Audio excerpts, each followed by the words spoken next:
in what happened to Justin Baldoni. I mean, she was named in the lawsuit for a reason, and like I said on yesterday's show, it was her particular style. And of course, there is some dark irony here that Colleen Hoover wrote this book about abuse, but seemed unable to pick up. That, my friends, is exactly why Blake Lively and Ryan Reynolds have hired him, because he has proven that he is willing to lie without flinching.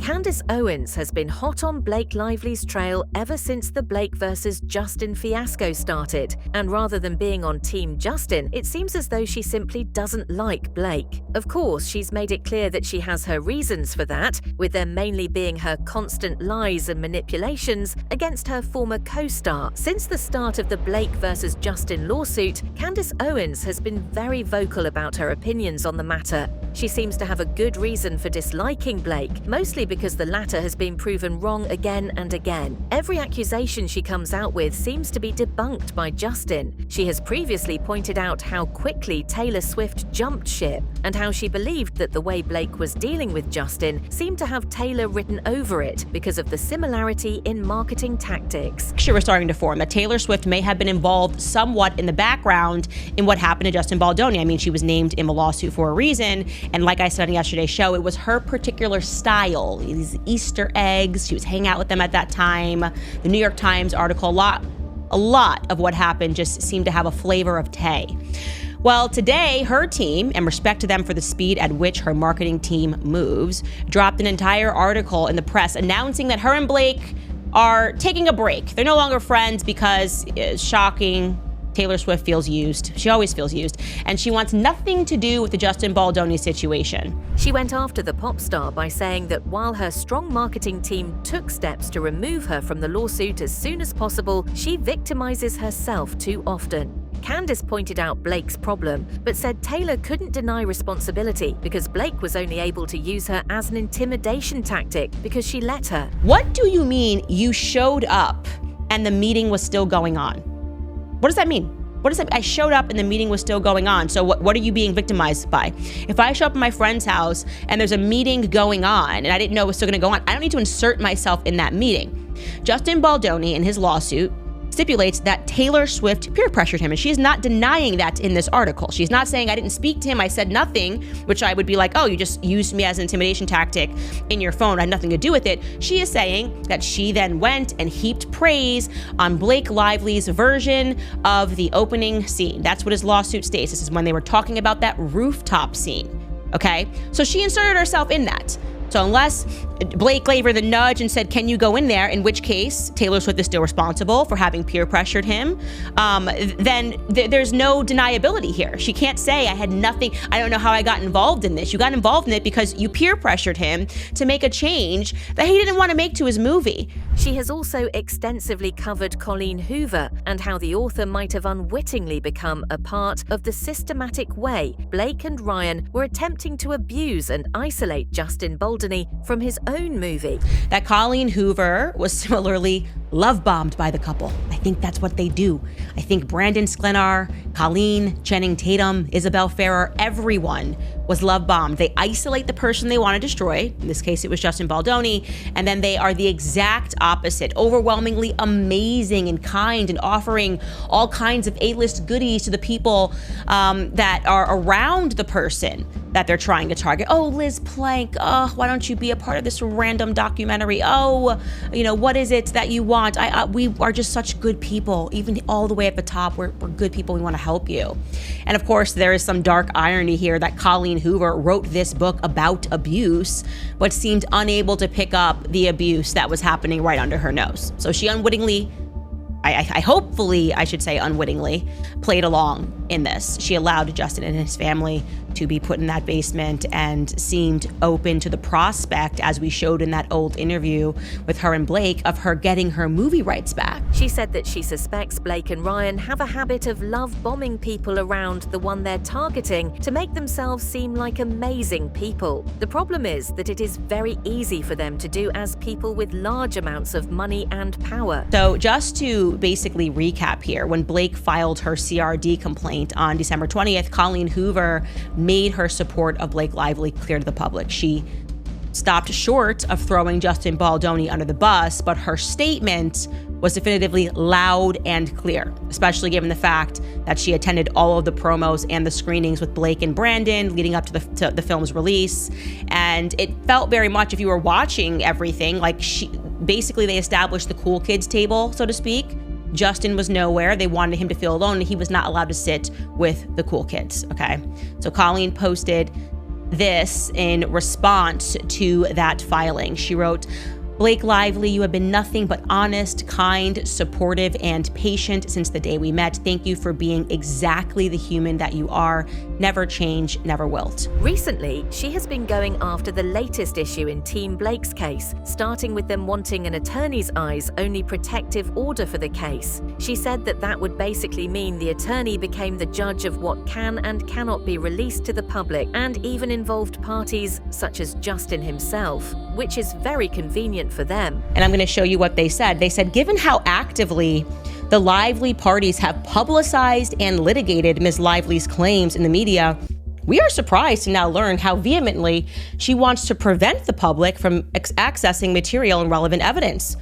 The Lively parties provided the New York Times with Ms. Lively's otherwise confidential administrative complaint filed with the California Civil Rights Department and thousands of pages of original documents, including text messages and emails.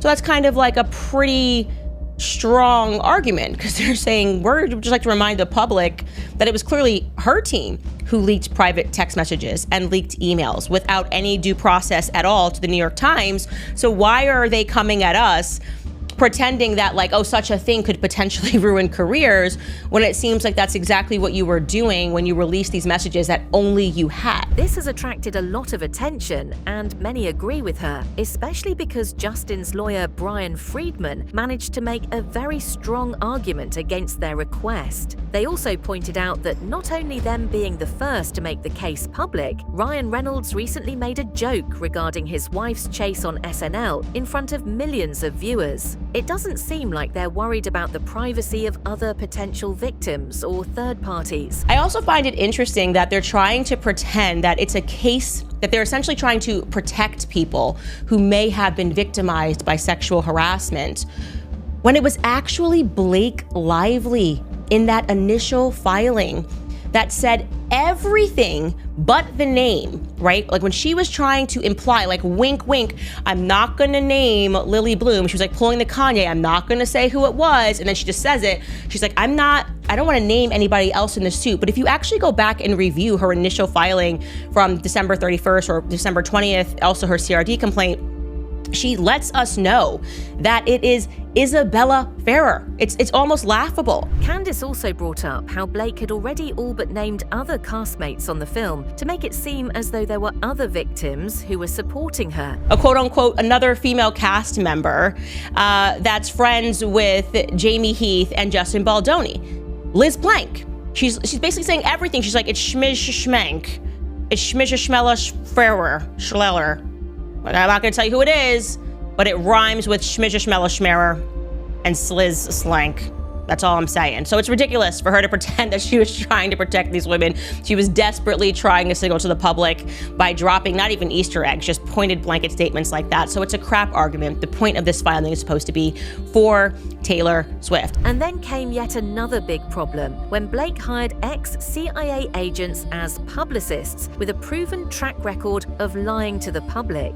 It says, quote, Shapiro is not without controversy. He was one of the group of 51 former senior intelligence officials who signed the widely cited and subsequently criticized 2020 open letter stating that the Hunter Biden laptop, quote, has all the classic earmarks of a Russian information operation. And that, my friends, is exactly why Blake Lively and Ryan Reynolds have hired him, because he has proven that he is willing to lie without flinching, that he will straight up lie to protect his clients. He will lie to gaslight the public. And a lawyer for the Princess of Evidence Less says, quote, The litigation team for Miss Lively retained Mr. Shapiro to advise on the legal communications strategy for the ongoing sexual harassment and retaliation lawsuit occurring in the Southern District of New York. Well, maybe I'm mistaken. Okay, he's actually been working in the private sector for a while. Shapiro launched his company, 10th Avenue Consulting, in 2015 after a lengthy tenure in the federal government. I still think it's an interesting choice. According to his bio, Shapiro helped lead the Obama administration's response to the H1N1 pandemic, the Sandy Hook Elementary School shooting, the Gulf oil spill, the Boston Marathon bombing, the Japan earthquake, tsunami, and nuclear disaster, as well as numerous cyber attacks, data breaches, wildfires, floods, and hurricanes. Meanwhile, Candace also talked about how Team Blake were again trying to use PR to save themselves by trying to imply Justin had something to hide after the judge refused their ridiculous motion asking for access to his phone conversations, emails, and texts over the past 2 years. What is Brian Friedman hiding? That's what they said to Deadline after the ruling was made public. They continued, quote, after promising to release all the receipts, Friedman ran into court to keep secret the phone records of who Baldoni, Heath, Sarowitz, Nathan, Wallace, and Abel were calling during their retaliatory campaign. So instead of getting these records from the phone carriers the way that we initially requested, the judge has ruled that if we simply submit more specific requests, we will be able to get the records we are seeking. The spokesperson added, today we will do that, and we are submitting those requests directly to the defendants involved, and we look forward to seeing the records. I mean, it is weird how dumb they think the public is. Like, what do you mean? Why on earth would you be allowed to see every single message that someone has sent for 2.5 years, predating even the time frame that these people were their PR agents? They seem to have completely ignored the fact that this was going against their own claims. And yes, the judge called them out, saying that in their own filings, they alleged that the smear campaign began in August of 2024, yet they wanted phone records beginning in 2022. The judge said no, and you also can't demand this of so many people. The judge did say that you can submit a much more narrow request. Baldoni's lawyer of the judge's ruling in their favor, mostly, said the following. The court put a stop to Miss Lively's egregious attempt to invade our client's privacy. This is a big win. No matter how the Lively parties may try to spin this decision, the court saw their efforts for what they really are. A desperate fishing expedition intended to salvage their debunked claims long after they already savaged our clients' reputations in the New York Times. On the other hand, there's also the fact that a journalist leaked the audio of Ari Emanuel insulting Justin and taking Blake's side. It seems to support the fact that the WME executive dropped Justin because she and Ryan Reynolds asked him to. Mind you, this is someone who has still not publicly dropped Diddy. If you could tell us about a little bit of a mess that I gather you've been involved in. Oh yeah. I know where you're going with this one. Do you have notes on it? Oh yeah. Those are the two things I said to myself. This could come up. He brought notes on it. So this was all arranged. Okay, so I have to admit, I don't keep up that much on Hollywood. But even I caught wind of the Blake Lively, Ryan Reynolds. Let the record show for those listening at home, Ari just slit his throat. I mean, it's a fucked up, bad situation that Baldoni, whatever his name is. The audio clearly shows how Ari didn't take him seriously, calling Justin Bologna or something. It seemed to be a planned attack on an actor significantly less powerful than his opponents. Not only that, he proceeded to confirm that he fired him. He also continued to talk about how Blake and Ryan were great people. It's an effed up situation whatever, Baldoni, whatever his name is doing. Whatever, he's your client. Finally, there have also been updates on Justin's lawsuit against the New York Times. They are, of course, denying any allegations against them. And yes, is trying to spin it. The judge literally called them out, said, "You're wrong." But hear this. An attorney for the aspiring legal expert who is seemingly taking authorship of her lawsuit says, quote, "What is Brian Friedman hiding?" Brian Friedman is Justin Baldoni's attorney, and as I have also said many times, he is my lawyer too, who's charged me way too much money and given me nothing in exchange. No exclusives, nothing regarding this has not influenced me, okay? In fact, I'm actually grateful because I love all press, good or bad. Anyways, back to the statement. What is Brian Friedman hiding? After promising to release all the receipts, Friedman ran into court to keep secret the phone records of who Baldoni, Heath, Sarowitz, Nathan, Wallace, and Abel were calling during their retaliatory campaign. So, instead of getting these records from the phone carriers the way we initially requested, the judge has ruled that if we simply submit more specific requests, we will be able to get the records we are seeking. They have even gone so far as to say that their article was simply an opinion. Today, we will do that. We are submitting those requests directly to defendants involved, and we look forward to seeing the records. Okay.